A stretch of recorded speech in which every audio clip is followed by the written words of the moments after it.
Septemba 7 mwaka wa 2017, mkasa ulishuhudiwa katika shule ya upili ya Moi Girls Kibra. Sometimes I still ask myself, what is that thing that I did that is so wrong that the punishment or the reward that I had to receive was my daughter being taken away. Moto ulioanza majira ya saa 8 asubuhi uliangamiza maisha ya wanafunzi 10.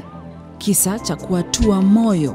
They opened one of the body bags, and we looked, actually they were burned beyond recognition. So they told us they're all the same. So we, at that point now, we the parents, we said now there's no point of looking at all of them. Miaka 2 baadaye, familia za wasichana hao zingali na majonzi, ila wanajikakamua. When I tried to sleep at night, I would have dreams about Esther. She's running towards me. She's saying she's missed me, and since she's burning in fire, she's calling for help. The question of why suffer so much and then you die, you know. For me, I would say, you know, like in death, when you die, you know that process, you go the grief.